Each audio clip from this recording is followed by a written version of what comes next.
Alors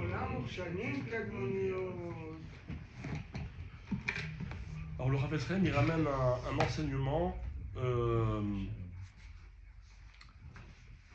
ne dit pas la source, mais en fait la source c'est une Gemara dans le Yerushalmi, dans Maseret Béa, et c'est ramené comme ça, la halakha est fixée comme ça selon un sefer qu'on appelle le Smag, Agot Maimoniot, d'après le Rif également, le Roche, bref, beaucoup de Rishonim. Il semblerait qu'il n'y a pas de Issour, il n'y a pas d'interdiction de dire du Lachon Hara sur des gens qu'on appelle Baalé Amachloket. Baalé Amachloket. Alors c'est quoi Baalé Amachloket? Alors non.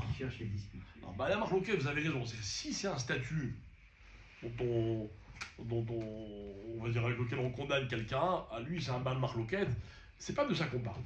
Pas de ça qu'on parle. Qui on est nous pour juger si une personne a des Baal Machloket ou pas. Mais là le cas il est un peu différent. Imaginez que voilà, on est dans une communauté, il y a deux personnes qui ont un différent, ok, est-ce que moi j'ai le droit de donner mon avis, de demander mais qu'est-ce qu'il a dit l'autre, mais qu'est-ce que l'autre y pense? En un mot, est-ce que j'ai le droit de me mêler de la Machloket? Qui ne l'a jamais fait? D'accord? C'est naturel. C'est naturel. Ça dépend s'il est considéré comme témoin. Non, s'il est impliqué, il est impliqué. D'accord? Il est lui-même Baal Machloket. Mais là, on ne parle pas de ça. Il y a deux personnes qui sont bagarrées dans la synagogue, ils me demandent qu'est-ce qui s'est passé, qu'est-ce qui s'est passé, je raconte, machin, etc. Tout le monde se mêle. Alors, d'après les Rishonim que j'ai cités tout à l'heure, il semblerait qu'on a droit. C'est que ça ne s'appelle pas du Lachon Hara. Non, voilà, un tel et un tel, ils sont pas d'accord, ils sont indifférents, je raconte, etc. Ok? Mais alors, pourquoi ça s'appellerait du Lachon Hara? D'accord, je prends un exemple, je simplifie au maximum. Réhouven il dit noir, Shimon il dit blanc, ils se bagarrent, et moi je dis qu'est-ce qui se passe? Il me dit bah voilà, Réhouven et Shimon ils sont pas d'accord, là il dit blanc, l'autre il dit noir. Chacun il va assumer sa position, donc en quoi c'est du Lachon Hara. Donc voilà pourquoi beaucoup pensent que c'est pas du Lachon Hara. Le Rav Tzchaim il dit ça peut ne pas être du Lachon Hara, mais il y a plusieurs conditions à cela. D'accord? C'est-à-dire que forcément il y en a un qui a tort et un qui a raison en général dans une Machloket. On ne parle pas maintenant d'une Machloket théorique de deux personnes qui alimentent un débat. Non, il y a une quand on dit une Machloket, c'est qu'ils se sont bagarrés. Ok? Alors la première condition de base, c'est que moi j'ai le droit d'être mis au courant, de demander à ce qu'on me raconte, ou de raconter à quelqu'un les tenants et les aboutissants de la discussion, de la dispute, pardon, dans la mesure où, en le disant ou en l'entendant, je peux calmer les choses. Donc je peux arranger la Machloket. Mais si je ne peux pas arranger la Machloket, j'ai rien à voir là-dedans, moi. Si on me raconte ou si je raconte, ça s'appelle du Lachon Hara. Mais le Rav Tzchaim continue, il dit encore d'autres conditions. Et il dit, par exemple, il faut être sûr que vraiment les deux personnes sont en conflit et que chacun accepte qu'il est Baal Machloket. C'est pour ça que je vous ai dit tout à l'heure, Baal Machloket, ça ne veut pas dire genre quelqu'un qui a tendance à toujours faire des bagarres. Non, je suis pas d'accord avec un tel, voilà, c'est mon avis, l'autre est machin, etc.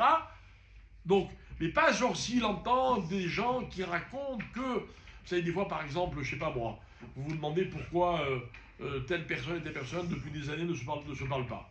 Alors vous dites, qu'est-ce qui s'est passé? On dit, ben, je vais te raconter ce qui s'est passé. Un tel prétend que l'autre l'a volé, l'autre il dit que non, en fait c'est lui le voleur, etc. D'accord? Dans quel cas j'ai le droit d'écouter ce Lachon Hara? Dans le cas où, moi, en m'impliquant, je peux arranger les choses. Deuxièmement, il faut absolument que la véracité de ce que les deux sont en Machloket, donc ils sont Baal et Machloket, je le tienne de eux-mêmes. Réhouven me dit oui, je suis en conflit avec Shimon, c'est vrai. Alors là, j'ai le droit peut-être, si les deux conditions sont réunies, d'aller me renseigner. La troisième, c'est que je ne peux m'impliquer que si mon intention, elle est vraiment ce qu'on appelle en hébreu les toélettes. C'est pour arranger les choses. C'est pour apporter quelque chose. Si c'est stade de la curiosité, je suis un bon concierge et j'adore connaître tous les potins, évidemment, dans ces cas-là, c'est sûr que c'est absolument interdit. Et enfin, même si je ne peux pas arranger les choses, mais je peux faire en sorte que ou ça s'apaise, ou grâce à moi, mon intervention, ça va faire moins de bruit. C'est-à-dire les gens ils vont moins en parler autour, parce que c'est une histoire qui a fait du bruit, etc. Mais si moi je peux me mêler et dire après aux autres, écoutez, je me suis renseigné, je connais tous les détails, arrêtez d'en parler, c'est pas très intéressant. Et donc en fait, je vais un peu calmer le feu, pas en étant capable de résoudre la marloquette, mais en tout cas en atténuant les effets, on va dire, de la marloquette. Alors, si ces conditions-là sont réunies, on va dire là j'ai le droit de me mêler. Mais sinon, j'ai pas le droit. Il y a une marloquette, il y a un conflit entre deux personnes, je n'ai absolument pas le droit de me mêler. Pourquoi? D'abord, c'est une bagarre bichlal, mais là maintenant on est dans la chod de la shonara. C'est sûr qu'en me mêlant, en m'informant, pardon, d'une dispute entre deux antagonistes, c'est sûr que je vais entendre du la shonara.